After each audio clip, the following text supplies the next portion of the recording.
오늘 여러분 모두 아시겠지만 종려주일이고 이제 고난 주간이 시작되려고 하고 있는데 예수님께서 호산나 찬양 받으시면서 입성하시면서 그 앞으로 고난을 받으시죠. 그 십자가의 길을 생각하고 또 받으신 고난을 생각하면서 그 시간 함께 모든 능력과 모든 권세 찬양하시면서 예배 드리도록 하겠습니다.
따라가길 원합니다. 우리 이 시간 박수 치시면서 지난주에 했던 찬양인데 시편 139편 찬양하시도록 하겠습니다.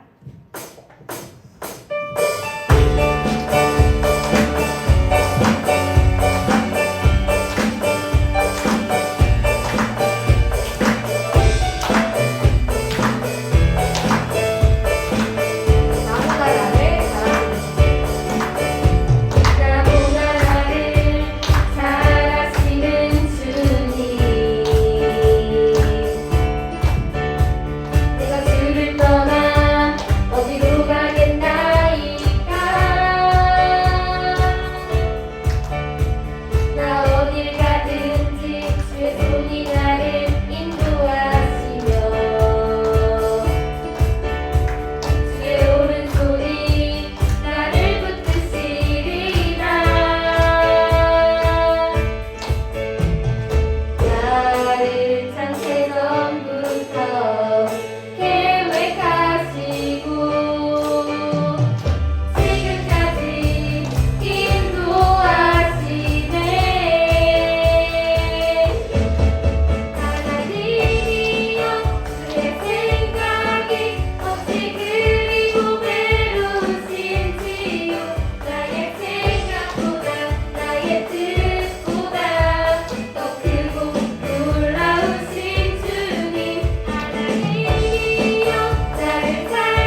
시간 내 모습 이대로 찬양하시면서 예배의 자리로 더 나아가도록 하겠습니다.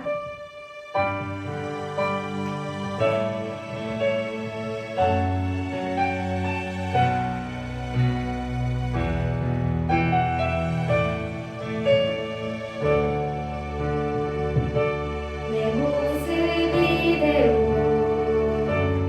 사랑하시네 연약한 그대로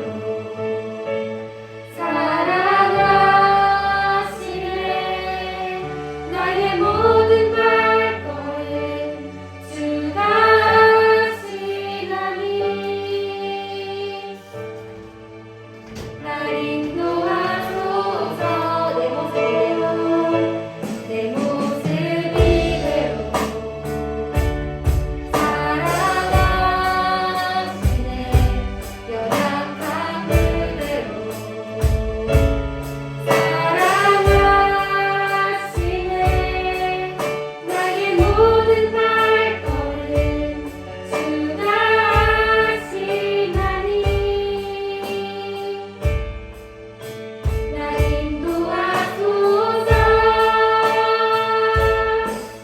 주의 날개 아래 거하는 것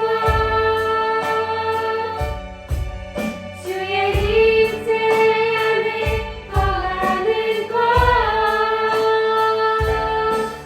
나의 가장 큰 소망 나의 가장 큰 은혜 주와 함께 동행하느니 주의 날개 아래 거하는 것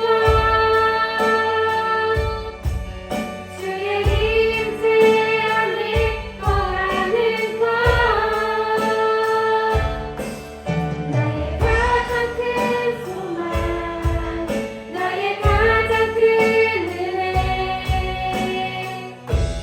주와 함께 동행하느니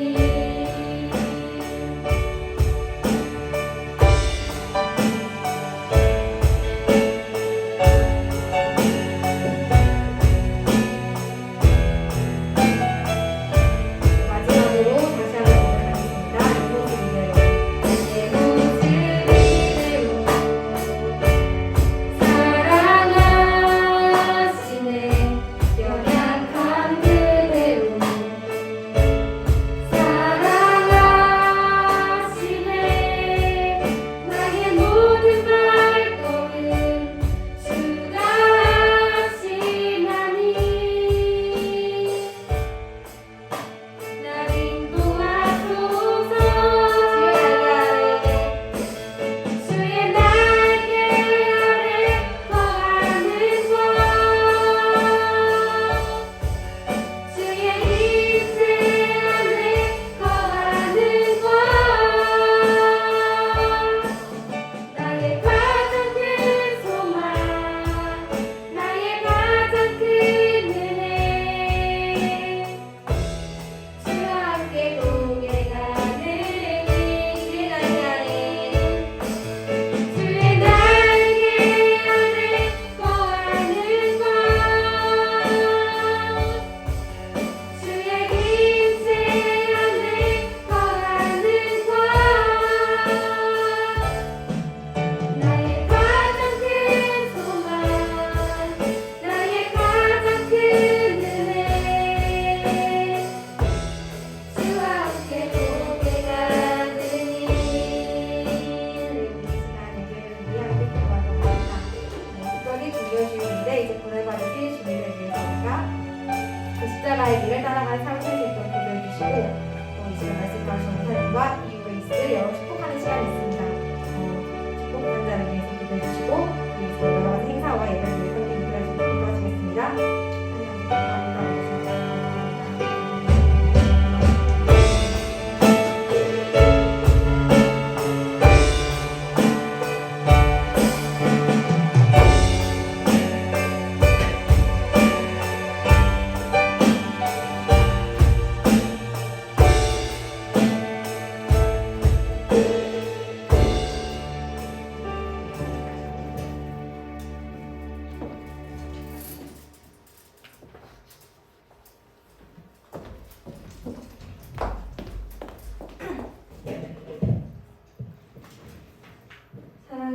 되신 하나님 아버지, 오늘도 동성교회 청년들이 주님께 예배를 드릴 수 있도록 그 마음들을 허락하여 주시니 감사합니다. 사순절 기간 동안 우리가 주님을 더 많이 묵상하고 더 많이 사랑했는지 돌아봅니다. 당장 눈앞에 보이는 이 세상에만 집중하는 것이 아니라 주님께서 허락하신 그 시간 가운데 성경 말씀을 보고 주님께 기도하는 시간을 구별하여 드리는 우리가 되길 소망합니다. 각자의 자리에서 예수 그리스도를 마음에 중심에 두고 예수님의 제자로서의 삶을 살아갈 수 있도록 붙잡아 주세요. 많은 청년들 개개인이 마주하는 여러 환경과 상황 모두 아십니다. 그들이 어떤 곳에서 무엇을 하든지 주님께서 최선의 길로 이끌어 주실 줄 믿습니다. 매일매일 하나님이 주시는 평안을 누리게 하시고 언제나 성령 충만함으로 채워주세요. 주님께서 우리에게 불러주신 유재용 전도사님께 주님의 능력과 지혜를 더하여 주시고 이 예배를 섬기는 모든 이들을 기억하셔서 축복 더하여 주세요. 이 공동체가 하나님 안에서 더욱더 사랑으로 하나로 연합되길 원합니다. 이 모든 말씀 살아 역사하시는 예수 그리스도 이름으로 기도드립니다. 아멘. 오늘 우리에게 주시는 하나님의 말씀입니다. 요한복음 18장입니다. 요한복음 18장 1절에서 12절까지의 말씀입니다. 요한복음 18장입니다. 시간 찾으셨으면 교독하도록 하겠습니다. 예수께서 이 말씀을 하시고 제자들과 함께 기드론 시내 건너편으로 나가시니 그곳에 동산이 있는데 제자들과 함께 들어가시니라. 그곳은 가끔 예수께서 제자들과 모이시는 곳이므로 예수를 파는 유다도 그곳을 가더라. 유다가 군대와 대제사장들과 바리새인들에게 얻은 아랫사람들을 데리고 등과 횃불과 무기를 가지고 그리로 오는지라. 예수께서 그 당할 일을 다 아시고 나아가 이르시되 너희가 누구를 찾느냐. 대답하되 나사렛 예수라 하거늘 이르시되 내가 그니라 하시니 그를 파는 유다도 그들과 함께 섰더라. 예수께서 그들에게 내가 그니라 하실 때에 그들이 물러가서 땅에 엎드리시니라. 이에 다시 누구를 찾느냐 물으신데 그들이 말하되 나사렛 예수라 하거늘. 예수께서 대답하시되 내가 이르되 내가 그니라 하였으니 나를 찾거든 이 사람들이 가는 것이 용납하라 하시니 이는 아버지께서 내게 주신 자 중에서 하나도 잃지 아니하였사옵나이다 하신 말씀을 응하게 하려 함이로라. 이에 시몬 베드로가 칼을 가졌는데 그것을 빼어 대제사장의 궁을 쳐서 오른편 귀를 베어버리니 그 종의 이름은 말고라. 예수께서 베드로더러 이르시되 칼을 칼집에 꽂으라. 아버지께서 주신 잔을 내가 마시지 아니하겠느냐 하시니라. 내와 성부장과 유대인의 아랫사람들이 예수를 잡아 결박하여. 네. 오늘은 또 유명한 말씀이기도 하고요. 잘 지내셨나요? 일주일 동안? 벚꽃이 무럭무럭 피고 있습니다. 그러나 우리에겐 고난주간이기도 하고 참 여러 가지. 네. 또 제가 중랑천을 걷는데 거기에 참 연인들이 많더라고요. 그거 타는 거. 네, 잘 돌아다니고 있다라는 거. 네, 그렇습니다. 요즘 상영하고 있는 영화 중에 더 배트맨이라고 하는 영화가 있습니다. 지금도 상영하고 아마 있을 텐데 저도 그 영화를 보지는 못했지만 여러 가지 유튜브를 통해서 평론을 통해서 이렇게 들으면서 이것을 앞부분에 서론 부분에 나눴으면 좋겠다라는 생각을 했습니다. 이 영화 초반에 배트맨은 나는 어둠이다. 그리고 자신 스스로를 복수다라고 정의합니다. 그리고 이 영화는 굉장히 어두운 면 속에서 영화가 처음부터 끝까지 이어집니다. 그런데 이 놀라운 반전은 악당이 배트맨이 자기와 같은 편이라고 생각하는 데 있습니다. 어둠에서 밝은 사람을 공격하는 악당처럼 배트맨은 더 어둠이 되어서 그 악당을 공격하니까 이 어둠에 있는 이 악당 편에서는 이 배트맨이 똑같다라고 생각하는 것 같습니다. 여러분은 어떻게 생각하시나요? 배트맨은 자신이 생각하고 있는 마음, 나는 어둠이다. 그리고 복수다라고 하는 마음으로 정의를 부르짖지만 결국은 뭔가 어그러진 것 같지 않나요? 저 악당과 별로 다르지 않는 자신의 모습을 발견하게 됩니다. 이 평론이 이제 이렇게 흘러가거든요. 더 얘기하면 스포가 되기 때문에 뭐 아시는 분도 있겠지만 뭐 그렇습니다. 뭐 더 얘기하려고 했지만 뭐 이 정도 하는 게 영화를 보시려고 하시는 분들을 위해서 좋겠다 이런 생각이 들어서 영화 폭로를 보면서 저는 구원자로 오신 예수님에 대해서 한번 생각해 보게 되었습니다. 예수님께서는 이 세상과 어떻게 싸우시는가? 예수님께서는 어떻게 승리를 이뤄내셨는가를 한번 생각해 보게 되었습니다.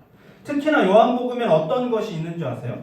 나는 누구누구이다 라고 자신을 소개하십니다.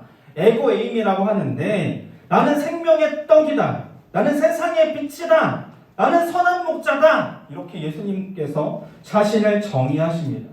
그리고 오늘 본문은 예수님이 세상을 어떻게 승리하셨는지 구원을 만들어내셨는지 그 시작점입니다. 오늘 본문은 예수님께서 잡히시는 장면입니다.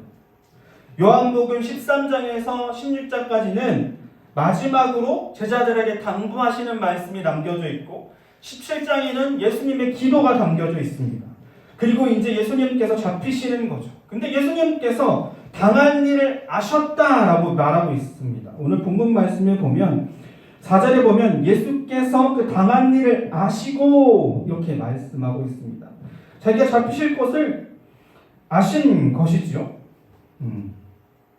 그럼 예수님께서 무력하게 잡혔다거나 아니면 그 제자의 배신 때문이 아니라 어떠한 그 때 때문에 예수님께서 잡혔다라는 사실을 우리는 알아볼 수 있습니다. 그렇게 생각해 볼 수 있죠.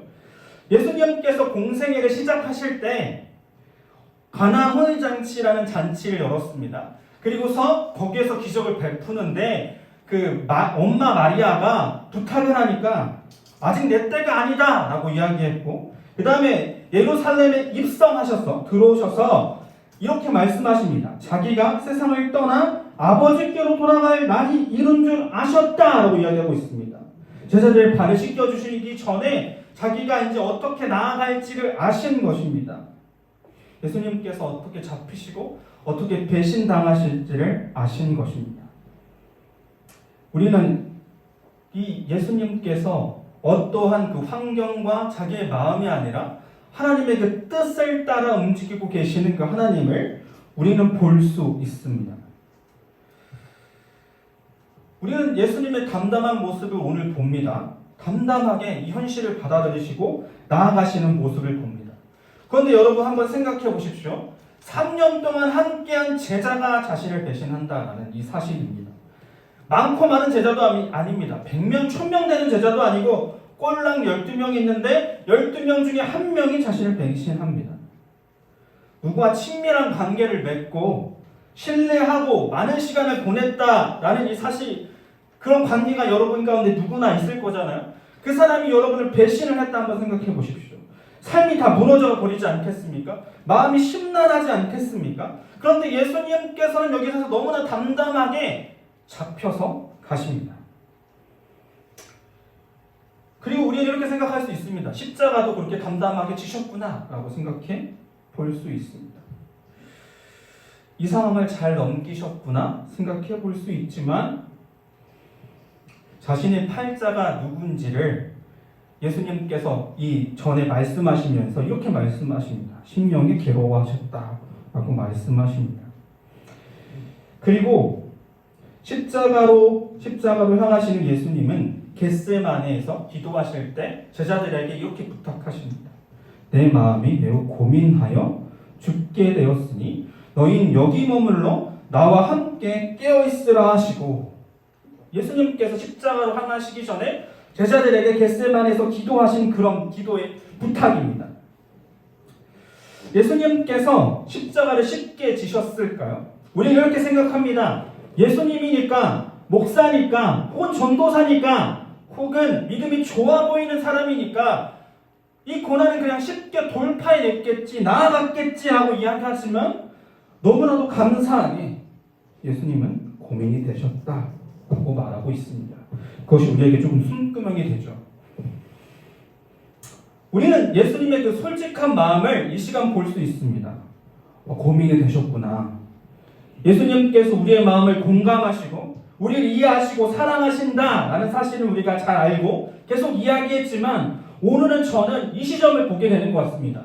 예수님께서 마음이 참 아프셨구나, 힘드셨구나, 어려우셨구나 라는 그런 인간적인 면을 우리는 보게 되고 나아가게 됩니다. 그러나 오늘 본문은 어떻게 얘기하고 있냐면 너무나도 순수하게 순수히 잡혀가십니다. 내가 그다라고 말씀하십니다. 아버지의 뜻을 따라 잡혀가시는 중요한 장면입니다. 아버지께서 가라고 하시니까 그 때를 따라 십자가를 향해 가고 있는 예수님의 모습을 우리는 볼 수 있습니다. 그리고 오늘 본문 말씀에는 중요한 장소가 하나 등장합니다. 예수님께서 함께 모였던 장소가 어디라고 이야기하고 있죠? 1절에 보면 동산이라고 이야기하고 있습니다. 동산하면 뭐가 떠오르시나요? 동산. 네, 에덴 동산이 떠오르죠. 맞습니다. 이 동산이라는 단어를 딱 떠오르면 유대인들은 에덴 동산이 떠올랐을 겁니다. 1절에 나오는 인명의 동산은 창세기 2장의 첫 번째 동산과 연결됩니다. 또한 첫 번째 아담이 이 동산에서 세상을 죽음으로 몰고 갔다면 이 두 번째 아담으로 오시는 예수님께서는 이 동산의 생명을 갖고 오신다라는 의미를 갖고 있습니다. 그래서 이 동산은 그냥 망해버리고 끝나버리는 것으로 되어버렸는데 예수님께서 오심으로 이 장소를 완전히 역전시켜 버리시는 겁니다. 하나님께서 이 자리를, 이 동산을 축복의 자리로 만드시고 있는 것입니다. 이처럼 예수님은 자신이 누구라라고 분명하게 말씀해주고 있습니다. 나는 생명의 떡이다, 나는 선한 목자다 라고 이야기하고 있습니다. 그리고 무력으로나 힘으로 이것을 변화시키는 것이 아니라 그 실패의 자리에 들어와서 우리를 역전시키고 계시다라는 사실입니다. 예수님은 우리와 같은 심정이나 그 마음은 단단했다. 우리는 좀 여기에서 볼 수 있는 것 같습니다. 이제 오늘은 예수님 말고 다른 사람의 마음을 좀 보기 원합니다. 성경에는 예수님을 배신하도록 부추기기 위해 마귀가 유다의 마음에 들어왔다라고 표현하고 있습니다. 이 표현은 마귀가 유다의 마음에 그런 마음을 심겨줬다라고 생각해 볼 수도 있지만 그 유다의 마음을 그냥 공고하게 했다, 그런 생각이 있게 했다라고도 볼 수 있습니다. 어느 쪽이든 마귀의 목적을 이루는데 유다라고 하는 이 사람이 사용되었다라고 볼 수 있습니다. 그리고 오늘 본문에서 가룟 유다는 누구와 함께 오죠? 군대와 대제사장들과 함께 옵니다. 무엇을 갖고 옵니까? 무기를 갖고 예수님한테 오는 모습을 볼 수 있습니다. 예수님과 제자들이 쉬고 있는 그 자리에, 식사하는 그 자리에, 함께 먹었던 그 자리에 배신하고 있는 유다의 모습을 볼 수 있습니다. 그래서 이 유다의 마음이 어떻게 이렇게 잡혀버렸는가? 그리고 우리의 마음은 또한 어떠한가? 우리는 종료주의를 준비하고 고난주간을 준비하는 우리가 우리의 마음을 좀 점검해 봤으면 좋겠다라는 생각을 해보게 됩니다. 내 마음은 어디에 있습니까? 왜 마음이 중요할까? 라는 것이죠. 조금 이제 구약으로 넘어가서 이스라엘 백성이 이집트를 탈출하고 가나안 땅으로 나아가는 그런 도중이었습니다. 하나님께서 이렇게 당부하십니다. 내 마음이 교만하여 내 하나님 여호와를 잊어버릴까 염려하노라. 마음이 교만하여 예수님 잊어버릴까 내가 염려가 된다. 그러니 너희는 홍해길을 건넌 것, 너희를 보호해서 지금까지 인도한 그 하나님을 기억해라 라고 이야기합니다. 또한 이렇게 말합니다. 내 마음에 이르기를 내 능력과 내 힘으로 내가 이 재물을 얻었다 말할 것이다 라고 이야기합니다. 재물을 주신 분도 하나님이고 여기까지 가나안 땅까지 이끄신 분도 하나님인데 너희가 나를 잊어버릴까 염려된다. 내 마음에 이르기를 내가 다 했다 라고 이야기할까 염려스럽다라는 것이죠. 마음에 무엇이 있는지 어떤 마음인지 하나님께서는 굉장히 중요하게 생각하시다라는 것을 보게 됩니다.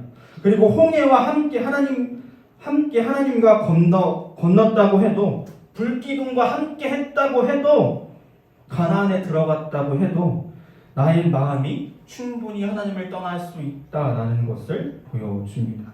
그러니 너희 마음을 잘 지키라 라고 하나님께서 말씀하십니다. 그 다음에 오바댜 1장 3절에 보면 이런 말씀이 있습니다. 너의 마음의 교만이 너를 속였다고 말합니다. 바위 틈에 거주하여 높은 소에 사는 자여 내가 마음에 이르기를 누가 능히 나를 이 땅에서 끌어내랴 하니 라고 말하고 있습니다. 너의 교만한 마음이 너를 속였다라는 것입니다. 이 마음이 현실을 올바르게 바라보지 못하게 하고 이 마음이 예수님을 보지 못하게 하고 예수님을 십자가에 못 박는 마음일 수도 있겠다라는 생각을 해보게 됩니다. 오늘 본문 말씀 속에 등장하는 이 바리새인과 서기관들도 예수님을 온전히 바라보지 못했습니다. 자신이 가진 권력을 지키기 위해서, 자신이 있는 그 위치를 지키기 위해서, 자신의 그 평안함을 위해서 어떻게 했는가? 예수님께서 진리를 말하시는데 그 진리가 자기 마음의 찔림이 되는데 그 마음의 찔림을 무시해버렸습니다. 또한 어떻게 했냐면 그 속에서 일어나는 그 시기심으로 예수님을 모함했습니다. 예수님을 거짓말쟁이로, 예수님을 십자가에 못 박았습니다. 거짓 법정에 세웠다라고 우리는 볼 수 있습니다. 또한 예수님의 제자는 어떤가요? 오늘 본문에는 드러나고 있지 않지만 어떤 논쟁이 일어나냐면 십자가로 예수님께서 향해 가시는데 아마 어제 말씀이었던 것 같습니다. 예수님께서 십자가로 향해 가시는데 누가 더 높냐? 누가 더 높은 자리로 갈 거냐? 그런 논쟁을 그들끼리 벌이고 있는 것을 볼 수 있게 됩니다. 그들의 마음이 드러나죠. 예수님께서 이 땅의 왕권을 잡으시면 자기가 어느 자리에 차지할까 그 고민을 하고 있는 겁니다.